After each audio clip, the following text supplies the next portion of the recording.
JPS Techno courses Medical Coding, SAP FICO, SAP ABAP, SAP Security. For contact.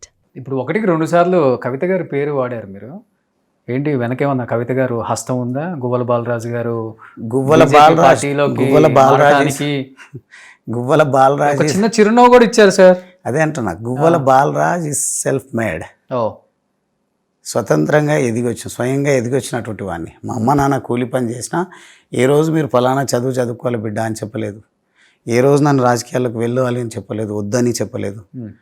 మా వాడు ఏం నిర్ణయం తీసుకున్నా మాకంటే ఎక్కువ ప్రజా కోణంలో ఆలోచిస్తాడు అని నన్ను వారు స్వేచ్ఛగా వదిలేసారు. చదువుకోకపోవచ్చు,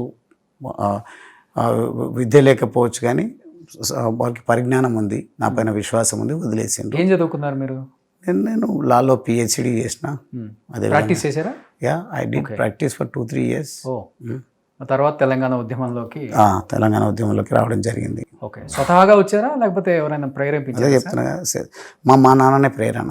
మా నాన్న కూలీ పని చేస్తున్నప్పుడు వారు చేసేటువంటి పనిలో ఉన్నటువంటి పొటెన్షియల్ని దృష్టిలో పెట్టుకొని నేను ఎంటర్ అయ్యి వారితో పాటు 10 మందిని 20 మందిని ఒక నిర్మాణ రంగంలో సంస్థలో పెట్టి పనిచేసేటప్పుడు అక్కడ ఉన్నటువంటి పొటెన్షియల్ని అర్థం చేసుకొని నేను ఆ వ్యాపారంలోకి ఎంటర్ అయ్యి వందలాది మందికి ఉపాధి చూపించడంతో పాటుగా కన్స్ట్రక్షన్లో ఎక్స్కవేషన్ ఎక్విప్మెంట్ను నేను కొని మంచి సంస్థను ఏర్పాటు చేసుకొని ముందుకు పోయినా.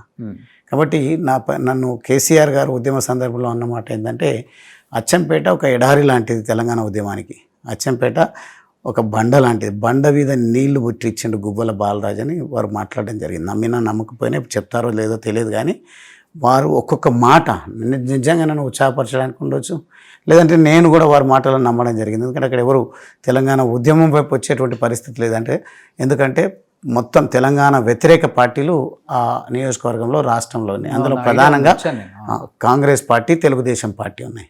కాబట్టి నేను ఒక యువకుడిగా 29 సంవత్సరాల వయసులో నేను వారు ఇచ్చినటువంటి జెండాను గడప గడపకు ప్రతి చెట్టు పుట్టకు తీసుకుపోయి పరిచయం చేసి గులాబీ జెండాను 2 సార్లు శాసనసభ్యుడిగా రెపరెపలాడించిన, నేను ఎమ్మెల్యే కాకముందే దాదాపుగా 40% స్థానిక సంస్థల ఎన్నికల్లో కూడా నన్ను నమ్మినటువంటి నాయకులను, కార్యకర్తలను, అప్పుడప్పుడే ఓటు వచ్చినటువంటి వాళ్ళను కూడా ప్రజలను చేసినటువంటి ఘనత నాది. ఈరోజు కూడా కొంతమంది నా వెంబడి రాకపోవడానికి కారణం ఏంటి అంటే, స్థానిక సంస్థల తర్వాత అయితే బాగుంటుంది అనే ఒక ధోరణిలో ఉన్నారు. ఇప్పుడు వాళ్ళ పర్సెప్షన్ మారుతుంది. నిజంగా మన నాయకుడిని నమ్ముకుంటే సరిపోతుంది. ఈ ఎన్నికలు గెలిచితే ఎంత, గెలవకపోతే ఎంత, అయినా కానీ వారికి బాధ్యతలు నిలిపిస్తాయి. ఎందుకంటే చరిత్ర సృష్టించడం మీకు గమనించుండొచ్చు మీరు. నాకు తెలిసి మున్సిపల్ ఎన్నికల్లో క్లీన్ స్వీప్ చేసినటువంటి చరిత్ర ఎక్కడ కూడా లేదు. నాకంటే ముందు ఒక్కసారి ఆంధ్ర ప్రాంతంలో ఎక్కడో ఒక నియోజకవర్గంలో అటువంటి పరిస్థితి ఉన్నదని, కానీ నా నియోజకవర్గంలో మొదటిసారి మున్సిపాలిటీ ఏర్పాటైతే 20కి 20 స్థానాలను నేను కైవసం చేసుకోవడం జరిగింది. దాని విషయంలో ముఖ్యమంత్రిగా ఉన్నప్పుడు కేసీఆర్ గారు అసెంబ్లీలో ప్రశంసించడం జరిగింది. పార్లమెంట్ సభ్యుడిగా, మహబూబ్నగర్ పార్లమెంట్ సభ్యుడిగా జితేందర్ రెడ్డి గారు నా పేరు, నా పార్టీ గురించి, నేను పనిచేసిన పార్టీ గురించి పార్లమెంట్లో కూడా ప్రస్తావన చేయడం జరిగింది. అంటే గువ్వల బాలరాజుకు ఎన్నికల్లో ప్రత్యర్థుల ఎత్తులను చిత్తు చేయడం పెద్ద పని కాదు. ఈరోజు మీ సుమన్ టీవీ ద్వారా తెలియజేస్తా ఉన్నా, రేపు రాబోయే స్థానిక సంస్థల ఎన్నికల్లో కూడా కమలం వికసిస్తుంది, అది గుర్తుపెట్టు.